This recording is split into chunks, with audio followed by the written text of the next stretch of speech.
जय हिंद दोस्तों, next time पर आपका स्वागत है। आज है 27 अगस्त 2020। आज के अंतर्गत काफ़ी इंपॉर्टेंट करंट अफेयरों की सीरीज़ हम आपके लिए लेकर आए हैं।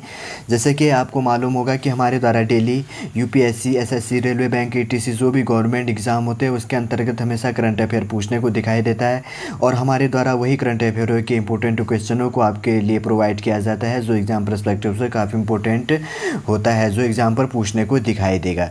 ठीक है, चलिए दोस्तों, ज़्यादा टाइम न लेते हुए आगे बढ़ते हैं कि जानते हैं आज के इंपॉर्टेंट करंट अफेयर कौन से हैं और आज का हमारा पहला क्वेश्चन कौन सा है।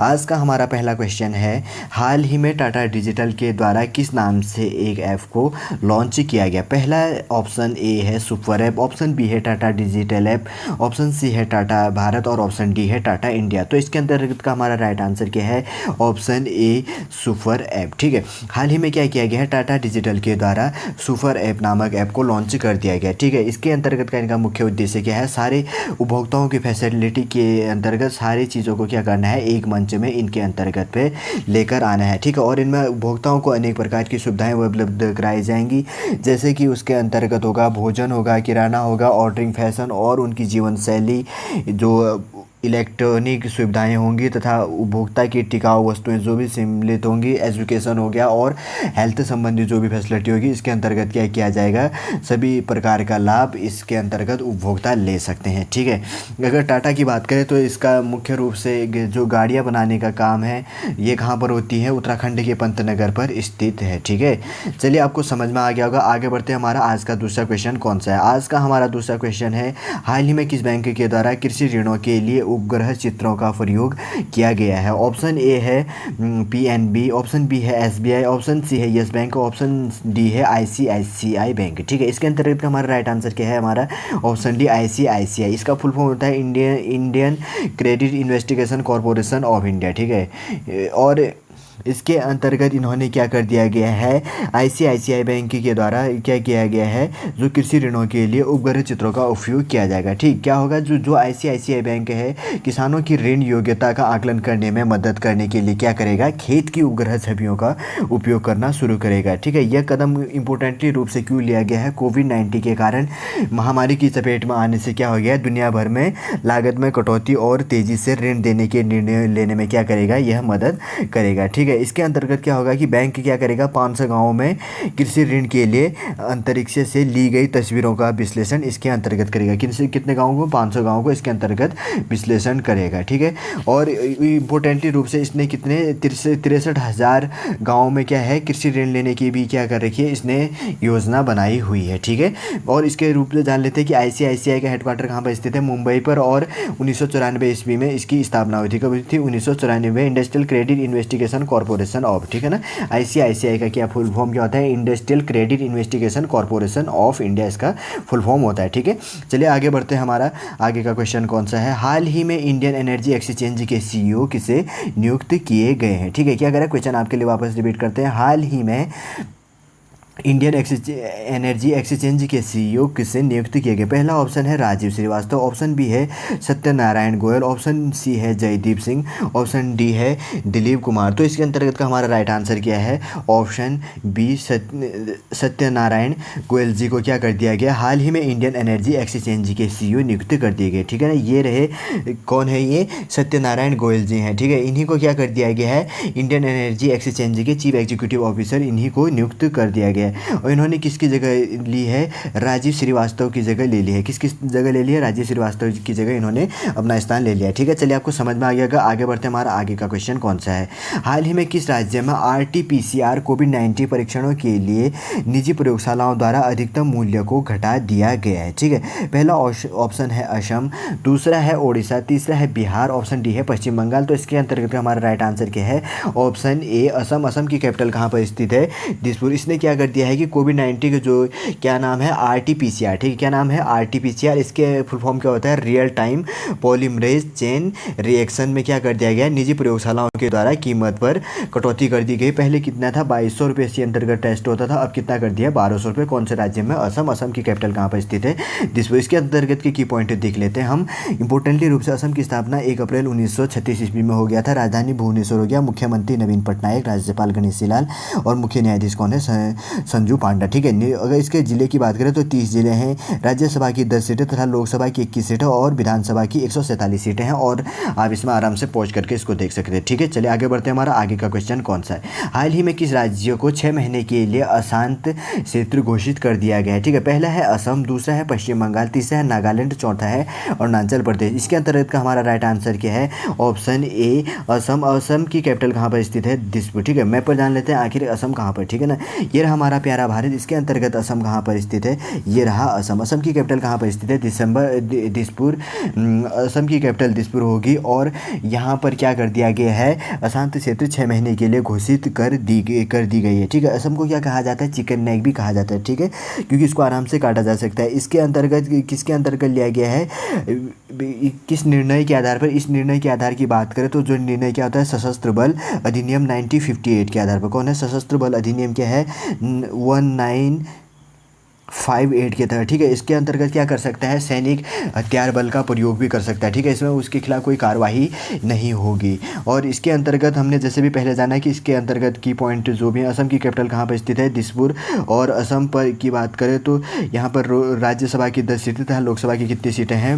42 सीटें हैं और विधानसभा की कितनी सीटें? 295 इसके अंतर सीटें हैं और आप आराम से इसमें पहुँच करके देख लीजिए। ठीक है, और ज़िले कितने? 33 ज़िले हैं। ठीक है, चलिए आपको समझ में आ गया होगा। आगे बढ़ते हैं। हमारा आगे का क्वेश्चन कौन सा है? ठीक है, हाल ही में जम्मू कश्मीर में केसर को बढ़ावा देने के लिए किस पोर्टल को लॉन्च कर दिया गया है? ठीक है, जम्मू कश्मीर में क्या किया गया है? जम्मू कश्मीर में खास तौर पर केसर का उत्पादन होता है और जिससे जो GI tag, geographical indication tag जिसको प्राप्त है, उसके लिए क्या कर दिया गया? बढ़ावा देने के लिए एक पोर्टल को लॉन्च कर दिया गया। उसका नाम क्या है? ठीक है, पहला है जम्मू कश्मीर पोर्टल, दूसरा है ई नीलामी पोर्टल, ऑप्शन सी है केसर पोर्टल, ऑप्शन डी है कश्मीर केसर पोर्टल। तो इसके अंतर्गत का राइट आंसर क्या है? ऑप्शन बी, ई नीलामी पोर्टल को लॉन्च कर दिया गया। इसके अंतर्गत की बात करें जो क्या है? इंडियन इंटरनेशनल कश्मीर केसर ट्रेडिंग। ठीक है, जिसको क्या कहा जाता है? शॉर्ट में IIKSTC। ठीक है, जिसका फुल फॉर्म क्या है? इंडिया इंटरनेशनल कश्मीर केसर ट्रेडिंग सेंटर ने क्या किया है? NSEIT के साथ मिलकर इस पोर्टल को बनाया। किसके साथ मिलकर? NSEIT के साथ। ठीक है, मैं यहाँ पे लिख देता हूँ NSEIT के साथ मिलकर इस पोर्टल को लॉन्च कर दिया गया। इसके अंतर्गत क्या करेगा कि इसकी गुणवत्ता को सारे जगह पर फैलाने में इसके अंतर्गत मददगार करेगा। किसको? कश्मीरी केसर को। ठीक है, चलिए आपको समझ में आ गया होगा। आगे बढ़ते हैं। हमारा आगे का क्वेश्चन कौन सा? आगे क्वेश्चन की बात करें तो हाल ही में किस राज्य में भूमि कब्जेदारी निषेध अधिनियम को पारित किया गया है? ठीक है, लाया गया है। पहला ऑप्शन है बिहार, दूसरा उत्तर प्रदेश, तीसरा है गुजरात, चौथा है राजस्थान। तो इसके अंतर्गत का हमारा राइट आंसर क्या है? ऑप्शन सी, गुजरात। गुजरात की कैपिटल कहाँ पर स्थित है? गांधीनगर। गुजरात ने क्या किया? हाल ही में अपने राज्य में भूमि कब्जेदारी निषेध अधिनियम को लाया गया है। ठीक है, इसके अंतर्गत इम्पोर्टेंटली रूप से क्या है? जिसका नाम ही क्या दिया गया है? गुजरात भूमि कब्जेदारी निषेध अधिनियम नाम से ही विधेयक को लाया गया और प्रस्तावित अधिनियम में क्या है? विशेष अदालतों की स्थापना का प्रावधान भी किया गया जो अधिक 8 महीने से भूमि संबंधी क्या करेगा? मामलों का निपटारा करेगा। कितने महीने तक? 6 महीने तक के भूमि संबंधी जो भी मामले होंगे उनका निपटारा करेगा। ठीक है, इसमें ज़मीन में क्या है? जो मूल्य के बराबर भी इसमें अंतर्गत ज़मीन का जो भी होगा जुर्माना वसूल किया जाएगा और 10 से लेकर 14 साल के क्या है? कैद का इसके अंतर्गत प्रावधान है। ठीक है, चलिए जानते हैं कि आखिर गुजरात के की पॉइंट कौन से? गुजरात का गठन कब हुआ था? 1 मई 1960 ईस्वी में। राजधानी गांधीनगर होगी। मुख्यमंत्री कौन है? विजय रूपाणी। और राज्यपाल कौन है? आचार्य देवव्रत।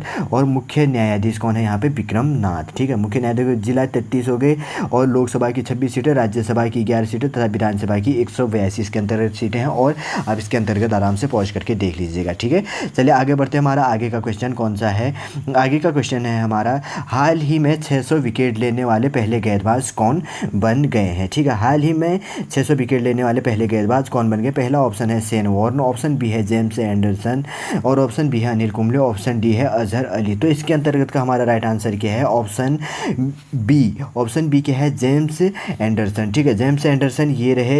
ये कहाँ के रहने वाले हैं? इंग्लैंड के रहने वाले। कहाँ के रहने वाले हैं? इंग्लैंड के क्या है? ये तेज गेंदबाज है जिन्होंने क्या किया है? 25 अगस्त 2020 में 600 टेस्ट विकेट लेकर अपने इतिहास पर पहला नाम इन्होंने हासिल कर दिया गया। ठीक है, कितने विकेट लेकर? 600 विकेट लेकर इन्होंने 25 सितंबर 2020 में। ठीक, और इसके अंतर्गत इन्होंने किनका रिकॉर्ड तोड़ा है? शेन वॉर्न और अनिल कुंबले का भी इन्होंने रिकॉर्ड तोड़ा है। ठीक है ना, शेन वॉर्न की बात करें तो उन्होंने कितने लिए थे? 709 विकेट लिए थे। कितने विकेट लिए थे? थे 709 विकेट, और जो अनिल कुंबले हैं इन्होंने कितना विकेट लिया था 619 इसके अंतर्गत पे विकेट लिया था। ठीक है ना। मैच की बात करें तो कितने दिन चले थे, 5 दिनों में उन्होंने क्या किया है 600 विकेट लिए। और पाकिस्तान के बल्लेबाज क्या है अजहर अली जी हैं, इन्हीं को क्या कर दिया गया, इन्होंने इनके द्वारा ही आउट किया गया। ठीक है, चलिए आपको समझ में आ गया होगा। आगे बढ़ते हैं, हमारा आगे का क्वेश्चन कौन सा है, WHO ने किस हाल ही में पोलियो मुक्त घोषित कर दिया, वो किसे हाल ही में पोलियो मुक्त घोषित कर दिया गया। ठीक है, पहला ऑप्शन है अफगानिस्तान, दूसरा है पाकिस्तान, तीसरा अफ्रीका और ऑप्शन डी है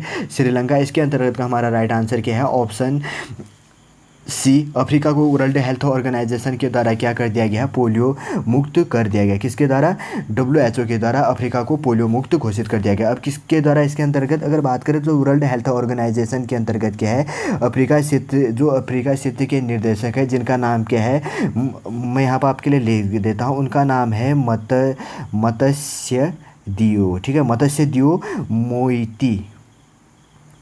दियो मोइती ने की है। उन्होंने इसके अंतर्गत क्या है किया है कि इसको एक ऐतिहासिक दिन भी बताया। ठीक है, पिछले 4 वर्षों में इस महाद्वीप पर कोई भी मामला सामने नहीं आया है। ठीक है, इसलिए इसको क्या कर दिया गया है, अफ्रीका जो महाद्वीप है यहाँ पर 4 सालों में एक भी केस को नहीं दिखाई दिया गया है, और इसलिए वर्ल्ड हेल्थ ऑर्गेनाइजेशन ने अफ्रीकन कॉन्टिनेंट को पोलियो मुक्त घोषित कर दिया गया। अभी अफगानिस्तान पाकिस्तान इसमें पोलियो मुक्त से इसके अंतर्गत नहीं हुआ। ठीक है, भारत पोलियो मुक्त देश बन गया। ठीक, चलिए आगे बढ़ते हैं, हमारा आगे का क्वेश्चन कौन सा है, हाल ही में वाराणसी में डोम राजा का निधन हो गया, उनका नाम क्या था। ठीक है, हाल ही में क्या है कि वाराणसी के डोम राजा का निधन हो गया, उनका नाम क्या है। पहला ऑप्शन है अनिल कुमार, दूसरा है जगदीश चौधरी, ऑप्शन सी है रविंद्र जैन, ऑप्शन डी है उदित कुमार। तो इसके अंतर्गत का हमारा राइट आंसर क्या है, ऑप्शन बी जगदीश चौधरी जी। ठीक है ना, ये रहे जगदीश चौधरी जी। इन्हें क्या कहा जाता है, डोम राजा। ये कहाँ पर है, वाराणसी में क्या कहा जाता है, वाराणसी में डोम राजा जगदीश चौधरी जी है। इन्हीं का क्या हो गया, अगस्त अभी 2020 में इनका निधन हो गया है। ठीक है ना, और डोम राजा का अर्थ ही क्या होता है, शमशान का राजा। ठीक है, डोम राजा का अर्थ क्या होता है, शमशान का राजा, इन्हीं को कहा जाता है। काशी के अंतर्गत डोम राजा को क्या कहा जाता है, वाराणसी के मणिकर्णिका और हरिश्चंद्र घाट जो दो दाह सरकार के हैं आरक्षित है, वहाँ पर क्या करते हैं, निर्बाध रूप से चिता जलाए रखने वाले प्रमुख रक्षकों के रूप में माने जाते हैं। ठीक है ना, और यह माना जाता है कि अगर डोम राजा के कुल द्वारा चिताएं जलाई जाती है तो उनका क्या होता है, मृत्यु के दौरान क्या होता है, मृत्यु के बाद में उनको मोक्ष की प्राप्ति होती है। ठीक है ना, ये कहाँ पर स्थित है, हरिश्चंद्र घाट हो गया, काशी के अंतर्गत हो गया। यही क्या है, डोम राजा हैं, इन्हीं के हाल ही में निधन होगी। डोम राजा का अर्थ है शमशान का राजा। ठीक है ना, ये क्या करते हैं, चिता जलाने का काम करते हैं, और वहाँ पे इम्पोर्टेंट रूप से और इनका क्या काम होता है, जो रक्षक का भी वहाँ पर ये काम करते हैं। ठीक है, हाल ही में इनका निधन हो गया। चलिए आपको समझ में आ गया होगा। आगे बढ़ते हैं, हमारा आगे का क्वेश्चन कौन सा है। ठीक है, आगे का क्वेश्चन है, हाल ही में लोक प्रशासन में उत्कृष्टता के लिए पुरस्कार किसे प्रदान किया गया है। ठीक है, पहला ऑप्शन है ताजमहल को, ऑप्शन बी है लाल किले को, ऑप्शन सी है statue of unity, option D है हवा महल। तो इसके अंतर्गत का हमारा राइट आंसर क्या है, option C Statue of Unity, जो कहाँ पर बना है, गुजरात पर स्थित बना है। और इसके अंतर्गत अभी की पॉइंट आगे जानेंगे, और किसके द्वारा बनाया गया, किसके द्वारा इसको पुरस्कार प्रदान किया जाएगा, तो किसके द्वारा किया जाएगा, प्रधानमंत्री नरेंद्र मोदी जी के द्वारा किया जाएगा। कब किया जाएगा, 31 अक्टूबर 2020 को क्या किया जाएगा, लोक प्रशासन में उत्कृष्टता के लिए PM के द्वारा इनको प्रदान प्राप्त किया जाएगा। ठीक है, यह कहाँ पर स्थित है, गुजरात के स्टैचू ऑफ यूनिटी को प्रदान किया जाएगा, गुजरात पर स्थित है। और इसके अंतर्गत और की पॉइंट हम जान लेते हैं कि आखिर इसके अंतर्गत स्टैचू ऑफ यूनिटी कहाँ पर है। ठीक है, ये रही statue of unity, Sardar Vallabh भाई पटेल की मूर्ति है। और इसके अंतर्गत की बात करें तो काफ़ी इंपॉर्टेंट की पॉइंट है, जो डिज़ाइनर है राम सुतार जी ने इसको डिज़ाइन किया था। और इसकी हाइट कितनी है, 182 मीटर इसकी होगी। और इसको कब बनाना शुरू करा गया था, अगर उसकी बात करें तो 31 अक्टूबर 2013 में किया गया था, और 30 अक्टूबर 2018 को क्या कर दिया गया था, कंप्लीटली रूप से बन गया था। और ओपनिंग डेट कब था इसका, 31 अक्टूबर 2018 को। ठीक है ना, इसी क्या कहते हैं 2020 में क्या कर दिया जाएगा, इनको इस पुरस्कार से नवाजा जाएगा। किस पुरस्कार से, 2 साल के बाद में 31 अक्टूबर को ही इसको क्या किया गया था, उद्घाटन किया गया था। इसी दिन इनको लोक प्रशासन में उत्कृष्टता के लिए पुरस्कार प्रदान किया जाएगा। ठीक है, चलिए आपको समझ में आ गया होगा। आगे बढ़ते हैं, हमारा आगे का क्वेश्चन कौन सा है, हाल ही में महिला सम्मान दिवस कब मनाया गया है। ठीक है, क्या कह रहा है, हाल ही में महिला सम्मान दिवस कब मनाया गया है? तो इसके अंतर्गत का हमारा पहला ऑप्शन है 23 अगस्त, ऑप्शन बी है 24 अगस्त, ऑप्शन सी है 25 अगस्त, ऑप्शन डी है 26 अगस्त। तो इसके अंतर्गत का हमारा राइट आंसर क्या है? ऑप्शन डी 26 अगस्त को क्या किया जाता है? प्रतिवर्ष महिला सम्मान दिवस मनाया जाता है। इसी के दिन क्या हुआ था? महिला मताधिकार आंदोलन की कड़ी मेहनत मिली और जीत का सामना करके क्या किया जाता है? प्रत्येक 26 अगस्त को महिला सम्मान दिवस मनाया जाता है, ठीक है ना। महिला जो समानता दिवस क्या था? यूनाइटेड था, संयुक्त राज्य अमेरिका जो था 1920 के दशक में क्या था यहाँ पर अपनाए जा रहे थे और 19वें में क्या किया गया? संशोधन को इसको याद कर दिया जाएगा, ठीक है। पहले वहाँ पर क्या था? महिलाओं को वोट देने का अधिकार नहीं था। 1920 के आसपास से क्या हो गया था? यह इनके प्रोटेस्ट के आधार पर इनको क्या कर दिया था गया था? यह अधिकार प्राप्त हो गया था, ठीक है ना। इस अधिनियम में क्या था? संघीय सरकार और राज्य को लोगों और उनके लिंगों के आधार पर मत देने का अधिकार से रोका, ठीक है ना। चलिए आपको समझ में आ गया। का आगे बढ़ते हैं, हमारा आगे का क्वेश्चन कौन सा? आगे क्वेश्चन की बात करें तो हाल ही में डीआरडीओ के अध्यक्ष वैज्ञानिक जी सतीश रेड्डी के कार्यकाल को कितने साल के लिए बढ़ा दिया गया है? पहला ऑप्शन है 1 साल के लिए, ऑप्शन बी है 2 ईयर, ऑप्शन सी है 3 ईयर, ऑप्शन डी है 4 ईयर। तो इसके अंतर्गत का हमारा राइट आंसर क्या है? ऑप्शन बी 2 ईयर के लिए क्या कर दिया गया? DRDO defence research and developed organisation जो क्या करता है? डिजाइनिंग, परमाणु हथियार से संबंधित जो भी रॉकेट होते हैं उनको डिजाइनिंग करने का काम करता है और इसके द्वारा इक्विपमेंट, हथियार भी बनाए जाते हैं, ठीक है, सेना के लिए। और क्या कर दिया गया है? उसी के अध्यक्ष वैज्ञानिक जी सतीश रेड्डी जी का क्या कर दिया गया? कार्यकाल 2 ईयर के लिए बढ़ा दिया गया। इसका मुख्यालय कहाँ पर है? दिल्ली पर है। मिनिस्ट्री ऑफ द डिफेंस के अंतर्गत यह आता है। 1958 ईस्वी में डीआरडीओ की स्थापना हुई थी। 1958 ईस्वी में किसकी स्थापना हुई थी? डीआरडीओ की स्थापना हुई थी। डीआरडीओ का फुल फॉर्म क्या है? Defence research and developed organisation.